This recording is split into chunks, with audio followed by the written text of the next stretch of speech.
Insya Allah untuk hari ini kita akan melanjutkan mata kuliah kita masih di operasi sistem tenaga listrik. Dalam hal ini kita akan mencoba untuk mendeliver tentang beberapa konsep atau peristilahan yang penting diketahui dalam rangka pelaksanaan operasi sistem tenaga. Ya, kita akan mulai dari terminologi average load ya, atau beban rata-rata. Kalau di pertemuan sebelumnya kita membahas pada sisi pembangkit ya, dengan beberapa macam tipe pembangkit dengan mekanisme transfer atau konversi energinya. Maka untuk hari ini kita kembali ke sisi beban ya, sebagaimana yang pernah kita pelajari atau pernah kita kuliahkan di mata kuliah analisis sistem tenaga. Sekarang kuliah kita ada pada sisi beban ya, ada pada ujung, ada pada sisi hilir atau ujung dari sistem kelistrikan kita. Nah, topik yang pertama yang coba kita bahas adalah tentang beban rata-rata, atau dalam bahasa buku disebut dengan average load ya. Apa dan bagaimana average load itu, kita akan coba melihatnya bersama-sama. Slide yang saya sharing kelihatan ya? Ya, baik. Apa sih yang disebut dengan average load? Ya, menurut pandangan pakar, dalam hal ini buku yang saya gunakan adalah bukunya Pak Hadi Saadat ya, bukunya Pak Hadi Saadat. Disebutkan di sana dalam buku itu bahwa yang disebutkan dengan beban rata-rata atau average load adalah jumlah rata-rata daya yang dibutuhkan untuk ditransfer selama periode 0 hingga dengan 24 jam. Itulah pendefinisian dari average load.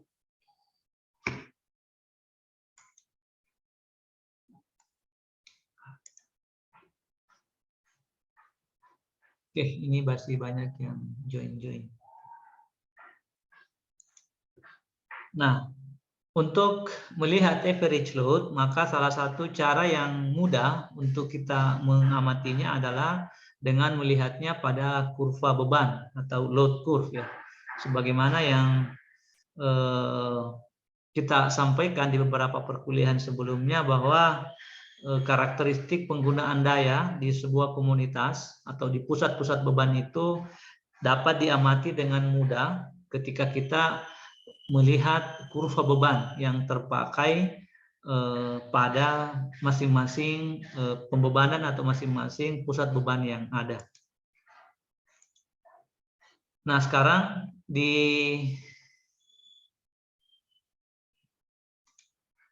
gambar yang tertera di layar kita masing-masing, saya membuatkan sebuah sampling ya, atau sebuah plot dari kurva beban yang merupakan kurva beban yang disederhanakan ya. Sebagaimana yang kita ketahui bahwa penggunaan beban listrik di pusat-pusat beban itu sangat jarang terdapat pembebanan yang linear atau lurus seperti ini ya, sangat jarang yang linear. Hanya saja untuk kepentingan perhitungan, untuk kepentingan menghitung beban rata-rata, saya mencoba membuat kurva pendekatan ya, kurva pendekatan untuk mempermudah kita bagaimana memahami bagaimana cara menghitung daya atau beban rata-rata yang ada pada pusat-pusat beban. Sekedar mengingatkan kembali bahwa parameter yang terhubung pada kurva beban itu adalah yang pertama parameter daya dalam satuan megawatt atau kilowatt, kemudian yang kedua parameter waktu. Ya, satuannya jika menggunakan satuan hour, maka yang tampak itu adalah kurva beban harian. Seperti yang dijelaskan dulu ya, ada 3 macam kurva. Yang pertama adalah kurva beban harian, durasi waktunya dari jam 0 sampai dengan jam ke-24 atau dalam waktu sehari semalam. Jika satuannya adalah hari, days, maka kita menggunakan yang namanya kurva beban bulanan. ya dari hari pertama bulan berjalan sampai dengan hari ke-30 atau hari ke-31 bulan tersebut. Yang berikutnya adalah kurva beban tahunan. Kurva beban tahunan itu biasanya dihitung berdasarkan jumlah bulan yang ada pada setahun ya, yaitu dari tanggal 1 Januari sampai dengan 31 Desember di tahun yang berjalan. Namun dalam menghitung average load atau beban rata-rata, baik untuk daily load curve atau kurva beban harian maupun monthly load curve atau kurva beban bulanan ataupun yearly load curve, dalam bahasa kita kurva beban tahunan, selalu menggunakan parameter jam sebagai faktor pembaginya. Dalam hal ini durasi itu selalu dihitung dengan menggunakan jam, karena satuan energi listrik yang kita kenal adalah daya per satuan waktu ya. Waktunya adalah hour atau jam. Sehingga jika kita menggunakan kurva beban dengan satuan daya megawatt, maka energinya adalah energi yang terpakai dalam kurva ini adalah megawatt per hour. Ya, dia tidak melihat apakah daily, apakah monthly, atau yearly. Dia tetap menggunakan satuan hour. Kebetulan untuk satu hari ya ditakdirkan 24 jam, sehingga energi yang terpakai dalam satu hari untuk sebuah kurva beban disebut dengan 24 jam. Ya, daya per 24 jam. Megawatt per 24. Megawatt per 24 jam atau kilowatt per 24 jam atau watt per 24 jam. Nah, itulah konteks yang sederhana untuk memahami average load. Yang kedua adalah bagaimana untuk menghitung average load pada sebuah kurva beban. Secara matematika, pendekatannya itu ada dua ya. Yang pertama dengan menggunakan integrasi atau integral. Kalau jenis kurvanya seperti ini yang tampil di layar kita, maka kita membuat integral dari jam ke-0 sampai dengan jam ke-8 untuk persamaan yang ini, jadi persamaan linear ya. Ya, persamaan linear karena kurvanya linear. Yang kedua dari jam 8 sampai dengan jam 12 kita buatkan integral juga. Kemudian jam 12 sampai dengan jam 15 sesuai dengan fungsinya ya, ini fungsinya. Dan seterusnya sampai dengan jam 22 ke jam 24. Itu cara yang pertama. Dan itulah cara yang paling bagus untuk menghitung average load pada sebuah kurva beban. Tapi ada juga pendekatan yang lain. Ya, pendekatan yang lain yang digunakan adalah dengan menghitung luasan. Dengan menghitung luasan yang ada di bawah kurva beban yang terbentuk. Ya, kalau pendekatan yang kedua ini kita menggunakannya jika model kurva beban itu berbentuk bangunan atau persegi yang kita sudah tahu formula matematiknya dalam rangka menghitung luas. Misalnya, jika bentuk bangunannya adalah segi 4, maka luasnya segi 4 itu dapat dihitung dengan menggunakan persamaan panjang dikali dengan lebar sisi dari persegi 4. Maka kita mendapatkan luas segi 4. Kalau misalkan bentuk bangunannya segitiga, maka kita menggunakan persamaan setengah dari panjang alas dikalikan dengan tinggi segitiga. Jika berbentuk lingkaran, misalkan ada ya berbentuk lingkaran, maka kita menggunakan P times R, ya P kali R. Dan seterusnya, semua bangunan-bangunan, semua bangun datar yang kita ketahui luasnya, digunakanlah persamaan-persamaan luas itu untuk mengetahui berapa luasan kurva yang ada. Total luas kurva itulah yang nantinya yang merupakan total energi yang kita gunakan untuk kurva beban yang ada. Nah, sehingga dapat disampaikan bahwa sebuah pendekatan untuk menghitung P average atau daya rata-rata pada beban adalah luas area kurva beban dalam satuan kWh atau MWh dibagi dengan total waktu dalam satuan hours ya. Sehingga nanti dayanya ini bersatuan megawatt atau kilowatt. Yaitu pendekatannya ya, seperti itu.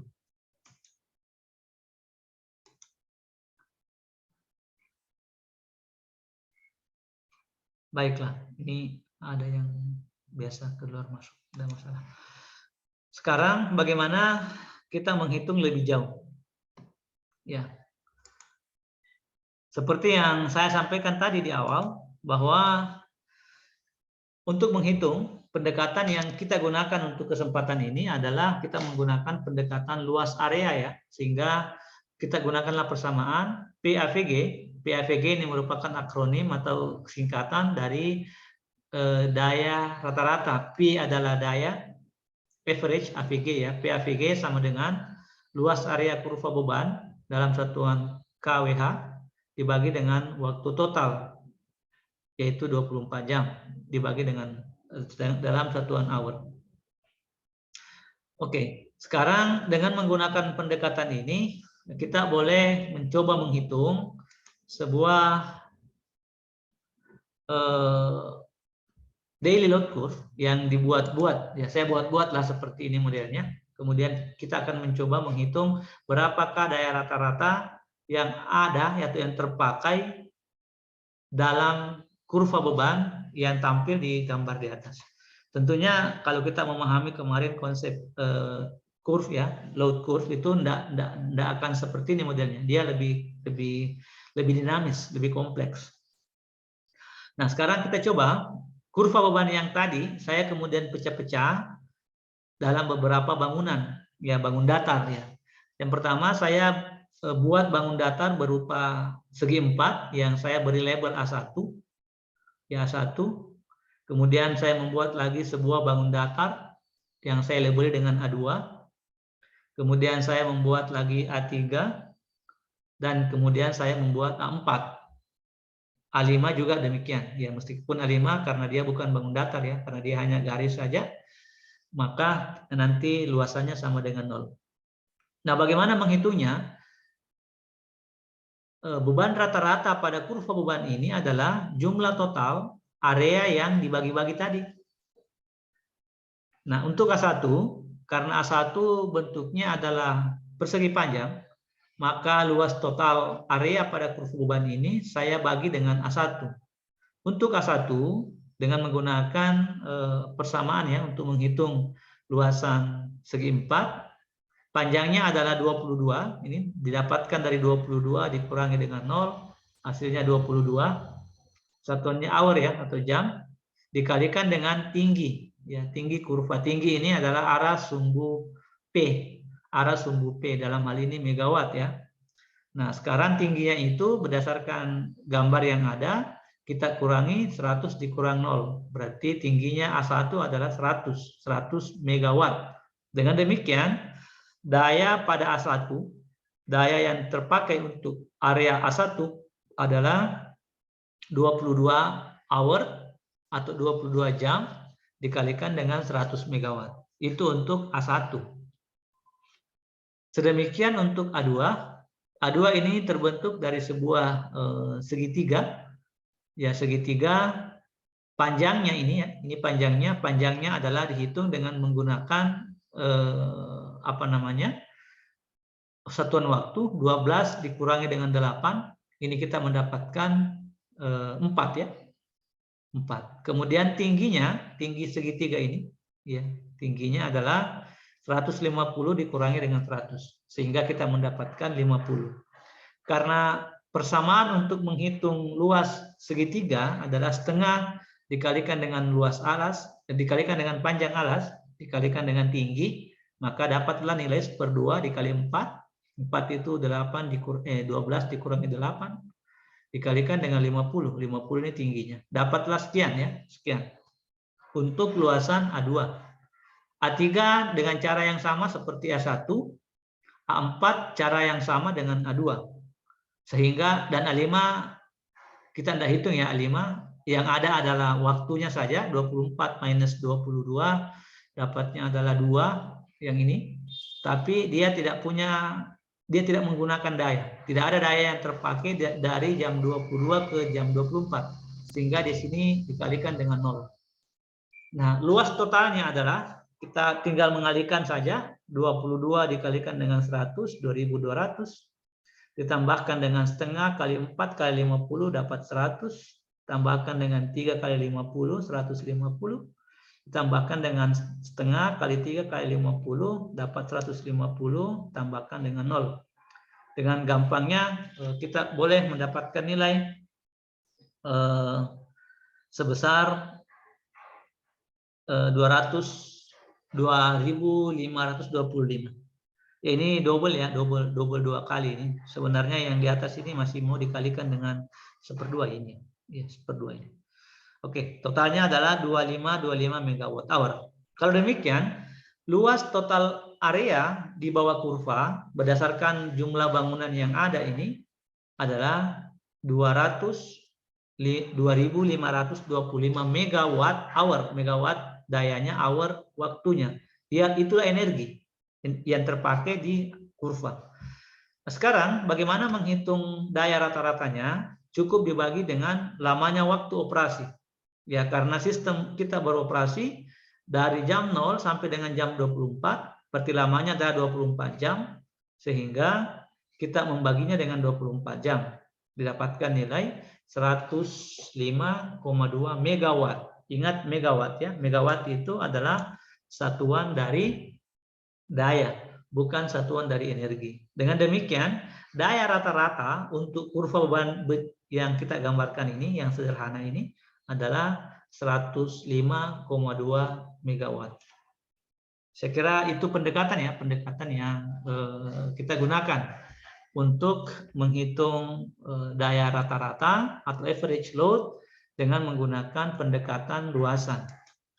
Nah, bagaimana kalau misalkan bentuk bangunan, bentuk kurvanya tidak seperti itu? Misalkan begini modelnya. Ya, dan beginilah sebenarnya model kurva beban yang sesungguhnya. Kalau saudara praktikum tadi atau besok barangkali ya di lab power system, di sana itu ada yang lab kuning ya, yang modul praktikum yang berwarna kuning. Di sudut kanan bawah di situ ada gambar kurva beban. Boleh Anda perhatikan, modelnya itu miriplah seperti ini. Nah, pertanyaannya adalah bagaimana menghitung luas area di bawah kurva ini?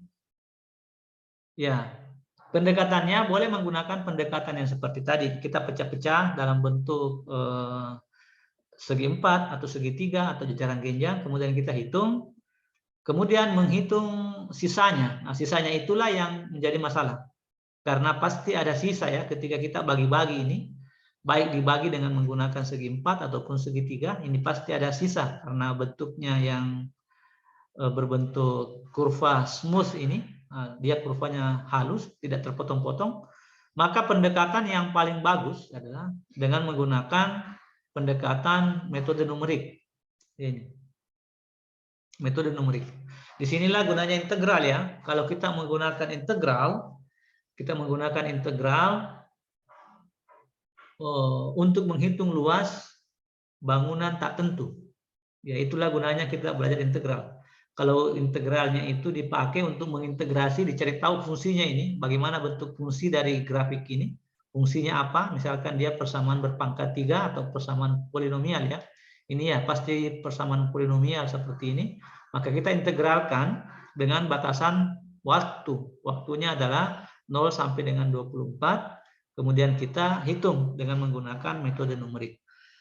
Ya, pendekatan itu untuk kuliah yang sekarang saya kira tidak saya bahas ya. Cukup perlu satu mata kuliah khusus yang dipakai, yaitu menggunakan konsep metode numerik. Dan kalau dibahas di kesempatan ini kayaknya menghabiskan 1 semester itu hanya untuk metode numeriknya saja. Ya, nantilah ketika saudara lanjut ke level yang di atasnya, di strata 2, itu ada mata kuliahnya khusus yang namanya metode numerik. Salah satu manfaatnya adalah untuk menghitung luasan bentuk bangunan tak tentu. Dan kaitannya dengan average load atau beban rata-rata di kuliah kita, setelah Anda mendapatkan berapa luas di bawah area kurva ini, maka itulah daya rata-ratanya dengan cara membagi luas area terhadap waktu yang ada.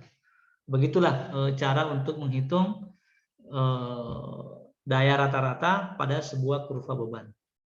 Sampai di sini ada yang mau dipertanyakan?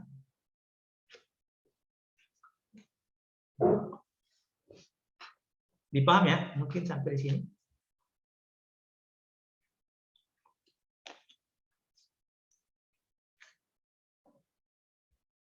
Halo? Iya, lanjut Pak. Baiklah, oke, kalau saya lanjut ya, saya lanjut saja. Ya, meskipun saya belum pernah memberi tugas sih untuk membuat kurva beban, nantilah dikasih tugas pada saat kita ujian. Nah, suruh bikin satu kurva beban, baru hitunglah berapa average load-nya atau beban rata-ratanya. Kita lanjut ke terminologi yang kedua. Ya, terminologi yang kedua adalah planned load factor, ya, atau faktor beban. Dalam kebiasaan kita di tempat kita ini, biasanya kita mengabaikan kata plan-nya, sehingga hanya diistilahkan dengan faktor beban saja atau load factor. Ya, load factor tidak sama dengan power factor ya. Power factor itu adalah cost P atau faktor daya. Sekarang faktor beban itu tidak sama dengan power factor atau faktor daya. Load factor ini merupakan salah satu parameter yang sangat penting juga dalam rangka melihat ekonomis tidaknya proses pembangkitan dari pembangkit ke beban. Nah, ini kita bisa menghitung load faktornya. Bagaimana cara menghitungnya? Nah, untuk menghitung load factor atau faktor beban, ya, atau dalam bahasa buku PLF, planned load factor, dapat dihitung dengan menghubungkan antara PAVG, ya, atau tadi sudah kita tahu di awal, PAVG adalah beban rata-rata dibagi dengan Pmax, ya, Pmax, ya, Pmax. Pmax itu adalah daya maksimum yang dibangkitkan, yang dibutuhkan oleh beban, bukan dibangkitkan ya, daya maksimum yang dibutuhkan oleh beban. Makanya informasi penting yang ada pada kurva beban seperti yang dijelaskan di awal dulu itu ada tiga ya, ada tiga jenis peristilahan.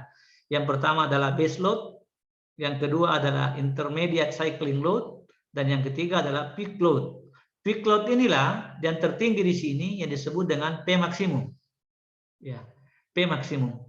Kalau kita menghitungnya dalam bentuk kurva beban harian, berarti berapa daya maksimum yang dibutuhkan oleh beban pada hari tertentu. Di jam keberapa, tergantung dia. Nah, kalau dalam kurva ini kelihatan bahwa Pmax-nya adalah 150 MW, 150 megawatt. Untuk contoh kurva ini ya, sekian Pmax-nya. Hati-hati, karena nanti ada juga disebut dengan daya terpasang, ya, atau install capacity. Daya terpasang itu tidak sama dengan daya maksimum. Ketika kita berbicara tentang daya maksimum, berarti itu kaitannya dengan demand atau permintaan. Ya, kalau misalkan dalam sebuah kurva beban harian, seperti yang ada pada contoh ini, bebannya, demand-nya atau bebannya meminta sebesar 150, maka 150 inilah yang disebut dengan P maksimum. Sekira jelas ya. Nah, sekarang menghubungkan antara daya rata-rata yang kita sudah hitung tadi, kita sudah menghitung area 1, tambah A2, tambah A3, tambah 4, tambah A5, didapatkan sekian megawatt, ya, dibagi dengan Pmax, dibagi dengan 150, itulah disebut dengan load factor atau planned load factor. Ya, sekarang kita lihat contoh perhitungannya. Dengan menggunakan persamaan yang tadi ya, yang pertama pendekatan daya dengan membagi antara daya rata-rata terhadap daya maksimum. Pendekatan yang kedua dengan menggunakan pendekatan energi. Kalau pendekatan energi maka dikalikan dengan waktu operasi sistem. Ya, dalam hal ini kalau waktu operasinya 24 jam, maka kita kalikan dengan 24.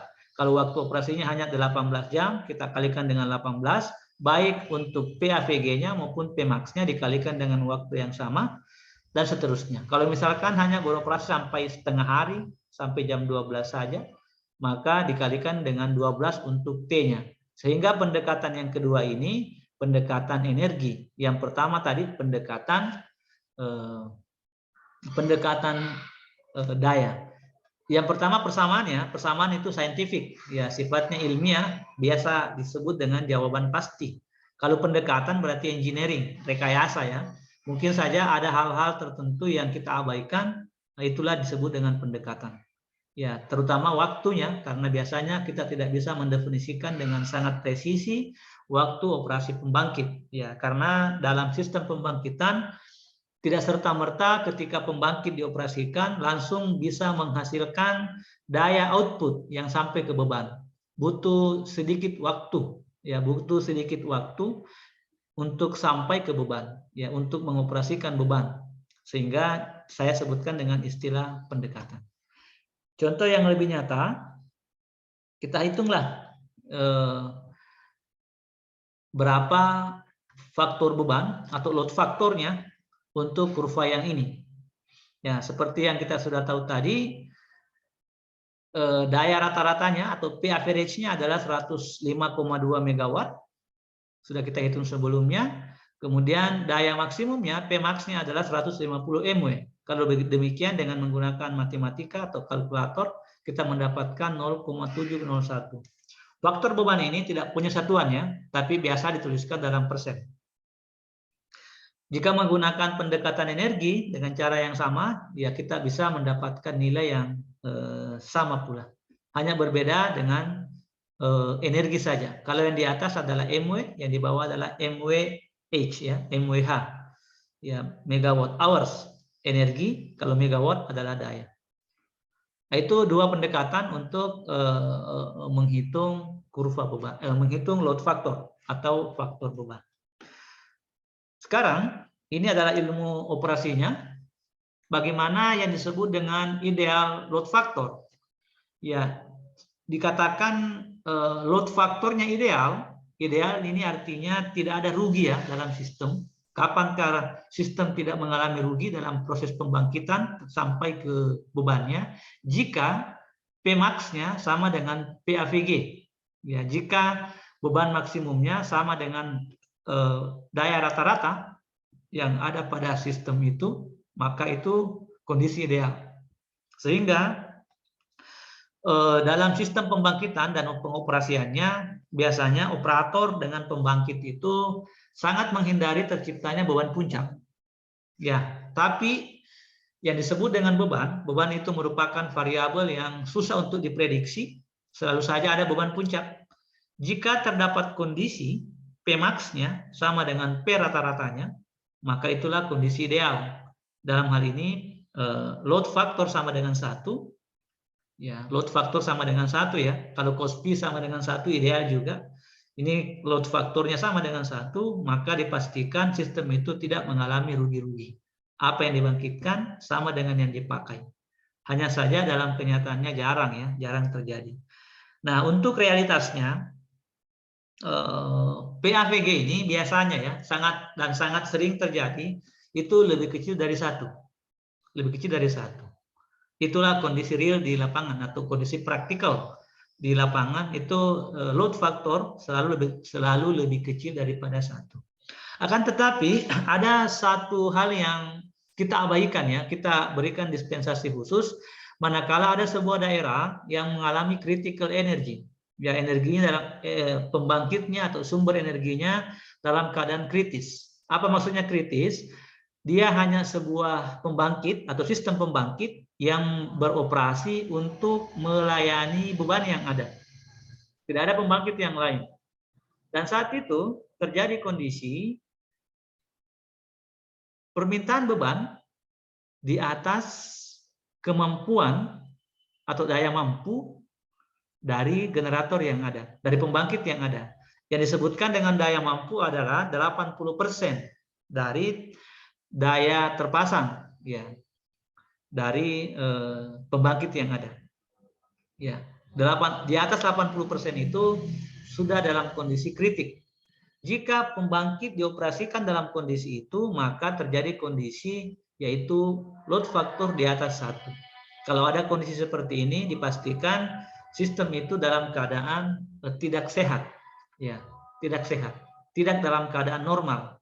Dalam operasi sistem tenaga dia masuk dalam kondisi kritis, ya, tidak boleh dioperasikan dalam waktu yang lama, harus dikembalikan ke kondisi normalnya. Itu kondisinya jika daya yang dibutuhkan lebih besar 10 sampai dengan 20% dari daya mampu ya. Daya mampu itu adalah daya yang tertulis pada nameplate, yaitu daya mampu. Baiklah, itu kondisi ideal dan praktikal dari load factor. Demikian untuk pembahasan faktor beban ya, faktor bebannya. Ya, dengar tadi kontennya adalah jika load factor sama dengan 1, maka sangat bagus, tidak ada rugi-rugi pada sistem. Ya, jika lebih dari 1, maka kondisi sistem dalam keadaan kritis. Kita masuk ke terminologi yang lain, yaitu capacity factor atau plant capacity factor. Setelah mengetahui tadi daya rata-rata atau PAVG dan sudah mengetahui juga faktor beban atau load factor, maka istilah berikutnya adalah plant capacity factor atau faktor kapasitas. Ya, faktor kapasitas. Kalau tadi pembahasan pertama dengan yang kedua itu ranah bahasannya adanya pada sisi beban.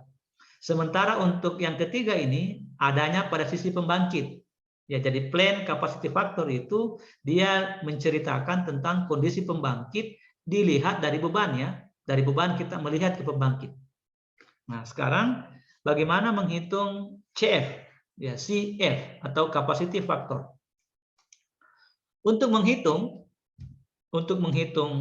plant capacity factor, maka kita menggunakan persamaan, yaitu daya rata-rata sudah kita hitung sebelumnya dibagi dengan PC.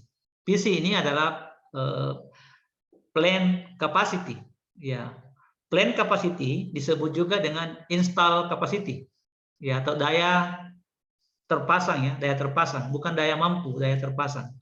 Daya terpasang itu adalah total daya yang memungkinkan untuk dibangkitkan.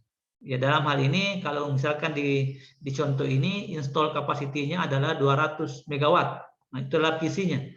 Misalkan Anda jalan-jalan lah ke pembangkit, misalkan jalan-jalan ke Baru, di sana itu ada pembangkit listrik tenaga uap di Baru, tertulis misalkan saya lupa persis berapa nilainya, misalkan tertulis 2 kali 25 megawatt.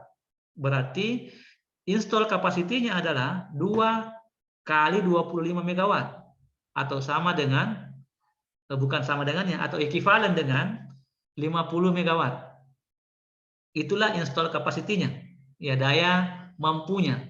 Sementara daya terpasang yang saya jelaskan tadi adalah 80% dari 50 itu. Nah, harap dibedakan ya antara terminologi install capacity, P maksimum dengan daya mampu. Daya mampu itu adalah 80% dari install capacity, sementara install capacity adalah 100% dari kemampuan pembangkit yang ada. Kalau tertulis 2 kali 25 berarti install capacity-nya atau daya terpasangnya adalah 200 megawatt. Sementara mampunya hanya 80% dari install capacity yang ada. Persamaannya tadi PAVG per PC. Ataukah dengan menggunakan pendekatan energi sama saja PAVG times T divide by PC times T. Yaitu untuk pendekatan energi. Sekarang kita coba untuk melihat contoh yang sudah dihitung ya. Nah, misalkan ini. Dengan persamaan yang tadi, kita akan menghitung plant capacity factor untuk kurva beban yang ini ya. Nah, data yang kita butuhkan cuma 2. Yang pertama adalah berapa daya rata-rata dan berapa install capacity atau dalam bahasa kita daya terpasang ya, bukan daya mampu ya, daya terpasang. Install itu dalam bahasa kita terpasang, menginstal, memasang ya. Sekarang kita lihat daya rata-rata tadi sudah dihitung di awal yaitu 105,2 megawatt dibagi dengan 200 megawatt sebagai install capacity-nya, maka kita mendapatkan nilai capacity factor yaitu 25,6%. Apa maknanya angka-angka ini? Angka-angka ini perlu dimaknai. Ya, perlu dimaknai. Artinya apa? Jika ada pembangkit dengan daya terpasang 200 megawatt dan capacity faktornya hanya 25,6%, maka pembangkit tersebut hanya digunakan 1/4-nya saja. 1/4 dari kemampuannya digunakan untuk melayani beban yang ini. Itu artinya ya, ini 25,6%, artinya hanya 1/4 dari kemampuan pembangkit yang ada atau sistem pembangkit yang ada yang digunakan untuk melayani beban yang ada pada pusat beban yang tertera di kurva. Itu maknanya ya. Ya. Makna yang kedua sebentar akan saya jelaskan. Cara yang lain untuk menghitung dengan menggunakan pendekatan energi. Sama caranya kita mendapatkan nilai yang sama, yaitu 25,6% juga. Makna yang pertama tadi menunjukkan berapa persen kemampuan pembangkit yang digunakan untuk melayani beban. Ya, berapa persen daya terpasang yang digunakan untuk disuplai ke beban. Kalau 25,6% berarti 25% kan sama dengan 1/4 ya. 1/4 lah atau 25,6% dari daya terpasang yang dipakai untuk melayani beban tersebut. Artinya masih ada 3/4 yang lain yang belum kita pakai, atau sekitaran 65% lah yang belum kita gunakan untuk beban yang lainnya. Jika misalkan banyak beban yang disuplai.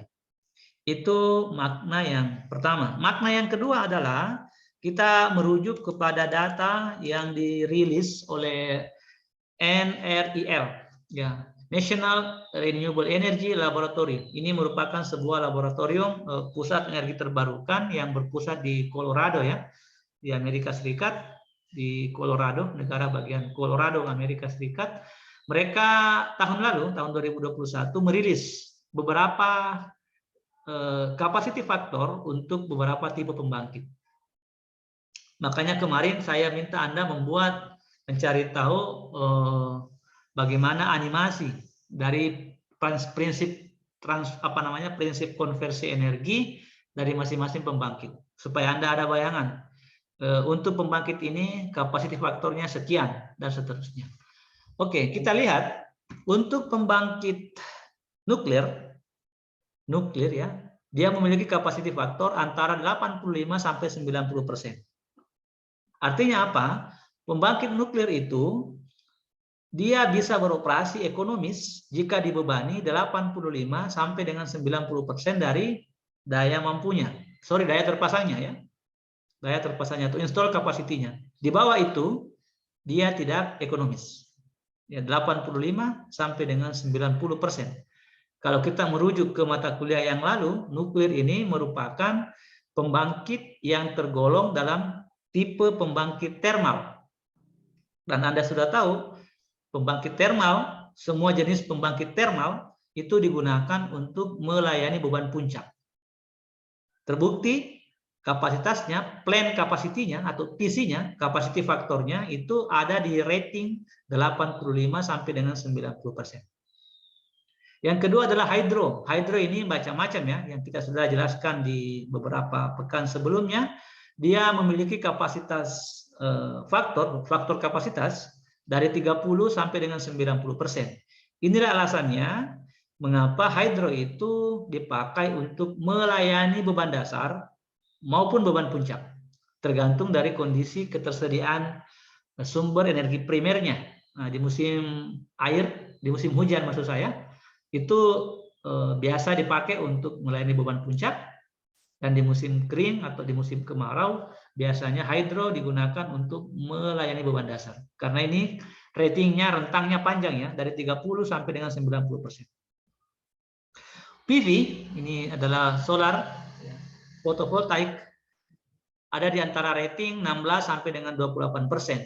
Nah, ini daya mampunya misalkan, daya terpasangnya misalkan 100 watt peak ya, 100 watt peak, ini yang kecil sekali. Hanya bisa dimanfaatkan itu 16 sampai dengan 28% saja untuk melayani beban. Di atas itu dia tidak mampu. Makanya PV ini secara ekonomis tidak menguntungkan. Hanya saja karena dia murah dan ramah lingkungan, sehingga digalakkanlah oleh seluruh dunia untuk pembangunan PV. Meskipun kita lihat kapasitas faktornya rendah sekali, 16 sampai dengan 28%. Wind ini juga mulai cukup bagus, 25 sampai dengan 50%. Baik PV maupun wind, kalau kita lihat kemarin kuliah yang lalu itu sama-sama dipakai sebagai pembangkit yang digunakan untuk melayani beban dasar. Sekarang kita kembali ke hitungan tadi, yang ini. Hitungannya adalah dia mendapatkan plan capacity faktor sebesar 25,6%. Nah, dari awal kita tidak membahas jenis pembangkit apa yang dipakai untuk menyuplai beban yang ini. Dengan melihat data yang ada, dengan melihat data 25,6% ini, maka kita bisa mengetahui sebenarnya jenis pembangkit apa yang digunakan untuk menyuplai beban yang ada dengan melihat capacity faktornya. Ya, capacity faktornya. Tadi angkanya adalah 25,6%. Sekarang kita komparasi dengan data dari NREL. Ya. Kita lihat. Nuklir 85 sampai dengan 30%. Dia tidak masuk di dalamnya. Hydro 30 sampai dengan 90%. Dia juga tidak masuk di dalamnya. PV 16 sampai dengan 28. Kita lihat tadi di sini. Capacity faktornya adalah 25. Berarti kemungkinan pembangkit yang digunakan untuk melayani sistem yang tadi, beban yang tadi, kemungkinan PV, karena kebetulan area PV itu ada di antara 16 sampai dengan 28. Tadi dia berada di nilai 25,6. Nah, PV ini masuk dalam areanya. Kalau wind 24 sampai dengan 50. Datanya tadi adalah 25. Mungkin juga dia disuplai oleh wind. Itulah makna dari angka-angka yang tertera pada plan capacity. Yang pertama tadi melihat berapa banyak kapasitas daya terpasang yang digunakan untuk melayani beban. Dan yang kedua adalah untuk mengetahui tipe pembangkit apa yang sedang menyuplai beban jika kita tidak memiliki data tentang pembangkit yang bersangkutan. Cukup dengan melihat saja nilai capacity faktornya atau plan capacity faktornya. Sampai di sini ada yang mau bertanya atau ada yang mau ditanggapi? Silakan.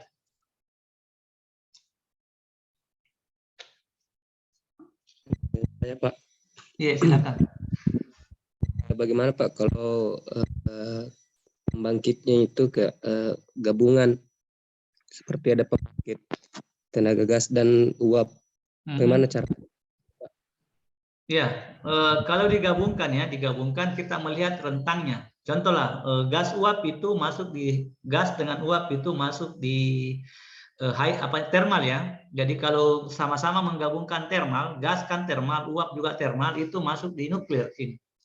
Ya, nuklir sebagai contoh karena mungkin yang diteliti oleh NREL adalah nuklir, hydro, PV dengan wind. Nah, sekarang kita turunkan ke dasarnya. Nuklir ini masuk dalam kelompok thermal, pembangkit thermal. Pembangkit thermal itu kelompoknya nuklir, uap, gas uap, geotermal. Itu semua masuk dalam kategori nuklir ya. Masuk semua dalam kategori nuklir. Masuk semua dalam kategori thermal. Kalau begitu, kalau Anda menghibrid, misalkan menghibrid antara gas dengan uap, dia rentangnya ada di 85 sampai dengan 90%. Bagaimana kalau tidak menghibrid thermal dengan thermal? Misalkan menghibrid hydro dengan thermal, berarti rentangnya ada di antara 30 sampai dengan 90. Ya, bagaimana kalau tidak menghibrid lagi antara thermal dengan hydro atau menghibrid hydro dengan PV, berarti rentangnya ada antara 16 sampai dengan 90. Bagaimana kalau kita menghibrid wind dengan PV? Nah, ini kan konyol namanya nih, sama-sama pembangkit tidak mampu, dihybrid lagi. Ya, meskipun banyak dipakai di lapangan dalam rangka ekonomisnya ya, hanya untuk melihat investasi yang murah, menginvestasi wind tidak semahal menginvestasi thermal ataupun nuklir ya, tidak semahal itu. Poinnya adalah kita lihat saja rentang paling bawah sampai dengan rentang paling tinggi. Jadi kalau Anda menghybrid PV dengan wind, maka capacity faktornya ada di antara 16 sampai dengan 50. Ini data dari NREL ya, National Renewable Energy Laboratory di Colorado. Anda boleh juga membandingkan dengan datanya IRENA. Ya, IRENA juga merupakan sebuah lembaga peneliti berkaitan dengan capacity faktor pembangkit. Anda juga boleh melihat data itu. Makanya saya di sini kasih tanda bintang NREL data tahun 2021. Setiap tahun mereka mengupload atau memposting data-data baru tentang capacity factor. Yang pasti thermal itu selalu stagnan dari 80 sampai dengan 90%. Thermal ya, thermal. Ya, ingat thermal kelompoknya sudah dibahas minggu lalu ya, thermal. Saya sudah sampaikan tadi, thermal itu termasuk nuklir, PLTU, uap ya, gas uap, kemudian geothermal, meskipun dia renewable juga, tapi masuk dalam kategori thermal. Nah, itu maksud saya ya, cukup Anda lihat saja dia berada pada kelompok mana, kemudian lihat rentang paling bawah sampai dengan rentang paling atas. Itu mungkin jawaban saya, mudah-mudahan bisa menjawab.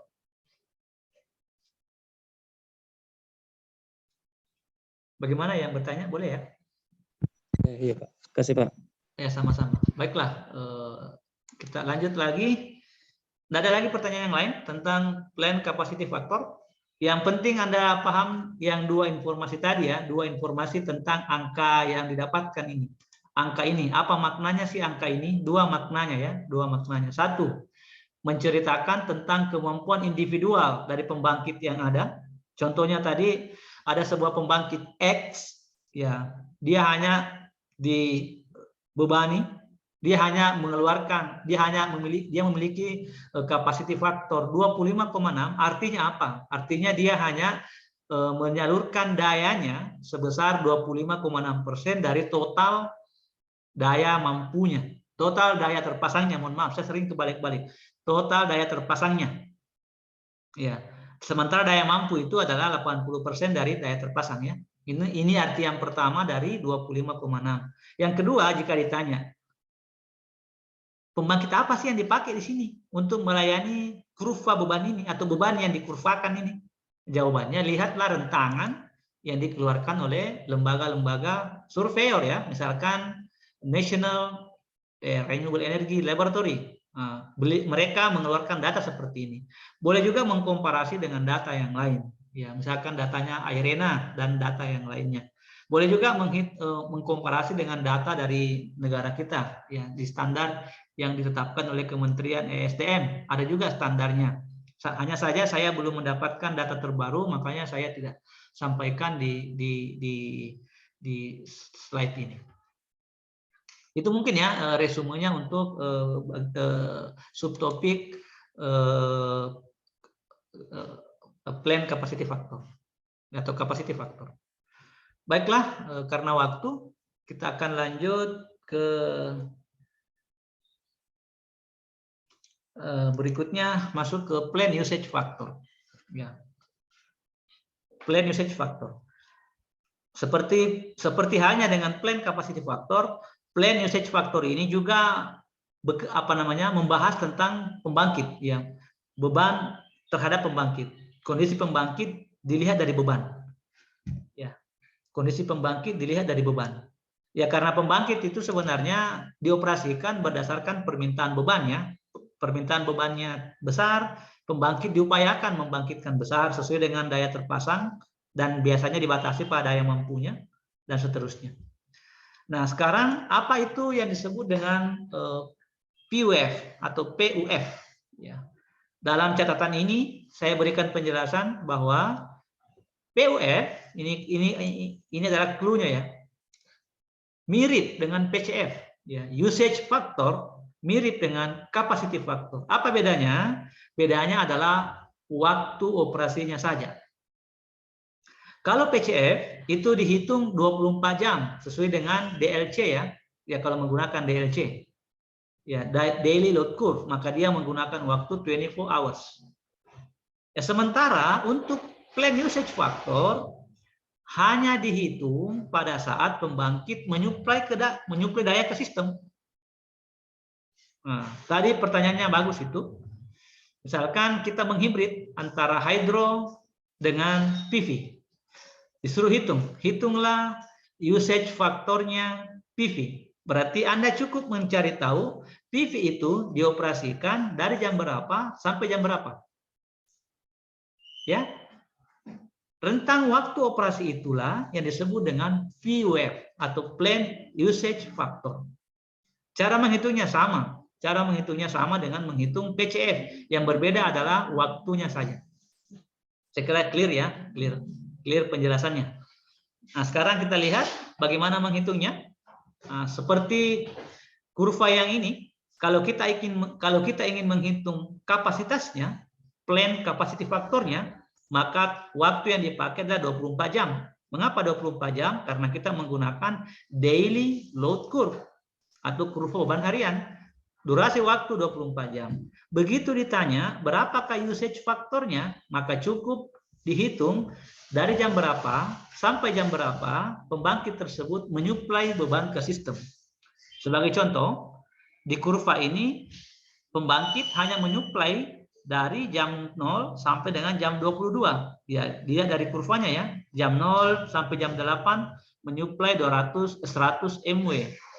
Di beban puncaknya di jam 12 sampai 15 dia menyuplai 150 MW. Dan kembali ke beban dasar di jam 18 sampai 22 itu 100 MW. Maka usage-nya adalah hanya yang kurva ini saja. 22 sampai 24 tidak dihitung. Makanya di sini pembaginya adalah 200 MW, tadi sudah tahu 200 MW, 200 MW itu merupakan install capacity atau daya terpasang, ya, dikalikan dengan usage time-nya, usage hours-nya, yaitu 22 hours.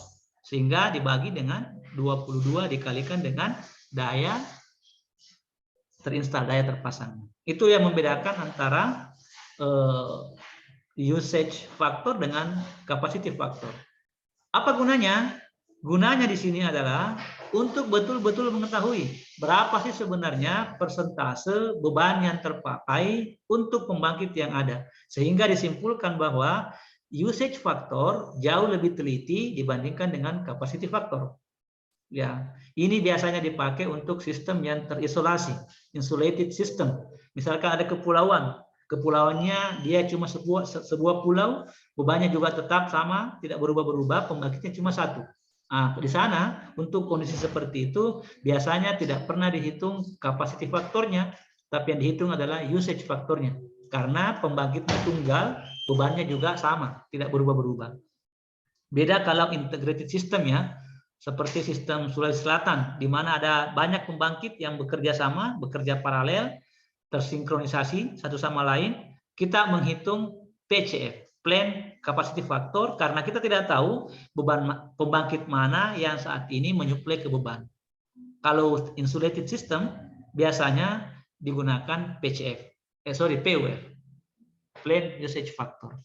Jadi tingkat ketelitian lebih tinggi jika menggunakan PUF, tapi tidak digunakan secara umum. Yang digunakan secara umum adalah PCF, Capacity Factor.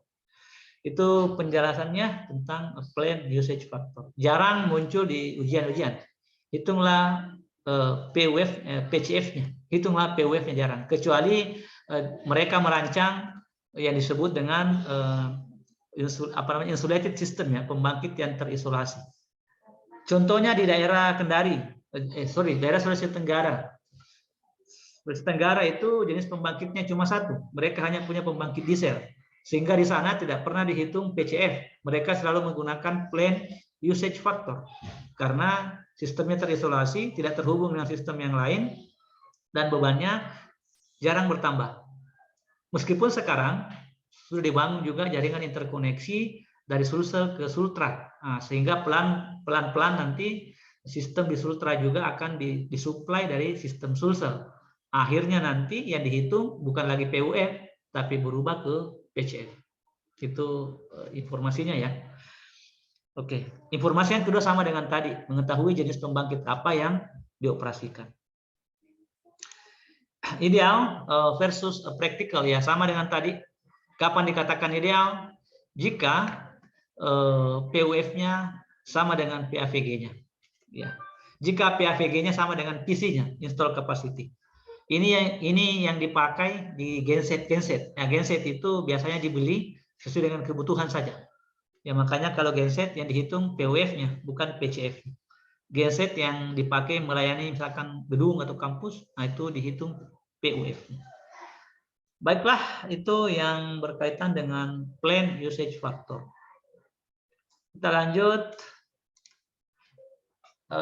Yang di bawah ini panjang ceritanya ya, dan sudah jam 5 juga sekarang. Sesuai dengan waktu yang ada, kita sampai jam 5 saja. Insya Allah pekan depannya saya akan mencoba menceritakan lagi tentang ya, utilization factor dan reserve capacity. Ini ada sedikit banyak penjelasan yang berkaitan dengan konteks ini. Sekarang pas jam 5, saya kira untuk hari ini kita hentikan dulu ya untuk kuliah kita secara daring. Sesuai dengan jam yang ditetapkan oleh Pak OPS, kita hanya 1 jam ternyata di kuliah teori. Saya selama ini salah, saya kiranya 2 jam seperti di kelas reguler. Ada pertanyaan sebelum kita tutup?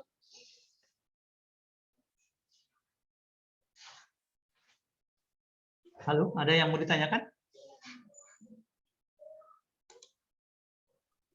Saya Pak. Enggak ada ya. Oke, saya kasih tugas membaca ya. Tugas membaca, tolong baca tentang teori ini, utilization factor dengan reserve capacity.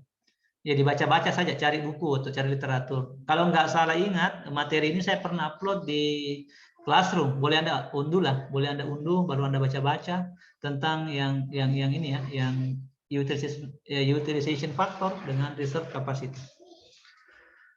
Oke, targetnya Anda mampu ini yang merah-merah ini, mampu menghitung utilization factor, memahami konsep reserve capacity, memahami konsep reserve capacity. Cerita inilah yang dipakai nantinya untuk mendeskripsikan sebuah daerah mengalami surplus ataukah minus energi listrik. Cerita reserve capacity dengan coal reserve capacity. Ya, itu cerita itu yang digunakan sehingga orang kemudian menceritakan, oh Sulsel ternyata surplus energi listrik. Daerah ini kurang energi listrik. Ini biasa dikonsumsi oleh para politisi, khususnya menjelang pilkada dengan pilpres ini lagi naik daun cerita ini. Ya, karena mau dijadikan jualan ya, meskipun nanti setelah mau dijual bingung juga, apanya mau dijual ya. Bingung. Itu bahasanya politikus. Saya sih enggak politisi. Saya akademisi saja. Baiklah, kalau ada pertanyaan, saya kira dicukupkan saja ya untuk hari ini. Saya belum cek baik-baik tugas tak. Semoga saja tugasnya yang Anda buat itu memuaskan. Sebagus yang kita harapkan ya, supaya kita bisa memberikan nilai maksimum juga. Baik, kalau ada pertanyaan, saya kira kita cukupkan untuk hari ini saja. Atau ada mau ditanyakan? Saya mau bertanya Pak. Oh iya, silakan. Terkait tadi di PCF kan diperoleh itu perhitungan PCF itu tadi kan 20%. Bagaimana kalau ternyata PCF yang diperoleh itu 20%, tapi pembangkit yang digunakan itu dengan kapasiti faktornya itu misalnya yang digunakan adalah nuklir, tetapi yang diperoleh PCF-nya itu adalah 25%. Itu tidak ekonomis, sangat tidak ekonomis karena dia dioperasikan di bawah rentangnya. Ya dalam nanti kuliah kita selanjutnya akan membahas itu.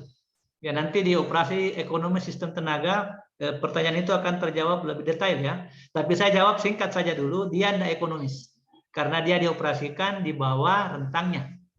Ya dia dioperasikan di bawah rentangnya. Dia tidak ekonomis. Apa maknanya tidak ekonomis? Biaya yang dibutuhkan untuk pembangkitan lebih besar daripada biaya yang dihasilkan dari proses pembangkitan. Ya, biaya yang dibutuhkan untuk membangkitkan energi lebih besar daripada harga energi ketika dijual ke pelanggan. Begitulah, dia lebih efisien.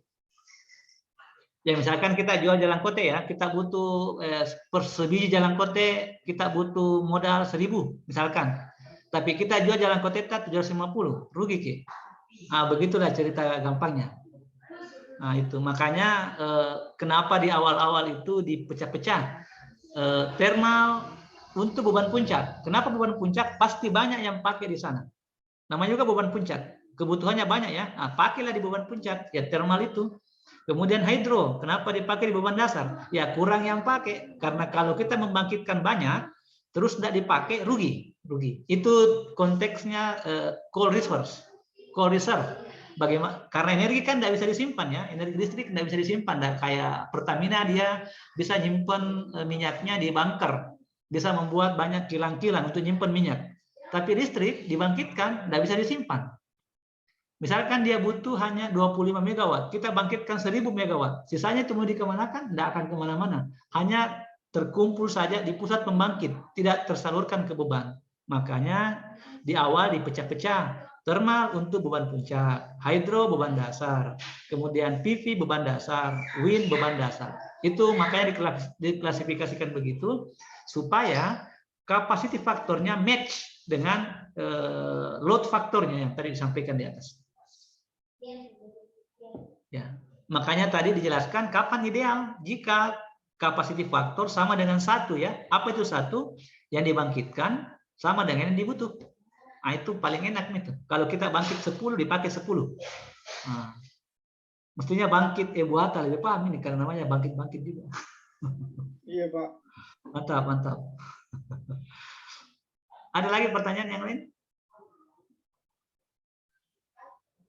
Ya, mantap, bagus pertanyaannya. Nanti insya Allah akan kita bahas setelah selepas materi minggu depan kita masuk di operasi ekonomis ya. Nah, bagaimana kita menghubungkan antara biaya pembangkitan, ya biaya bahan bakar terhadap energi yang dibangkitkan. Kapan kita mengoperasikan hidro, kapan kita operasikan thermal dan lain-lain sebagainya. Hanya saja dalam bentuk hitung-hitungan yang lebih sedikit matematis ya, karena kita menggunakan pendekatan Lagrange. Ada yang lain? Nggak ada ya? Atau ada? Masih ada? Wah, saya lupa kasih berhenti rekaman.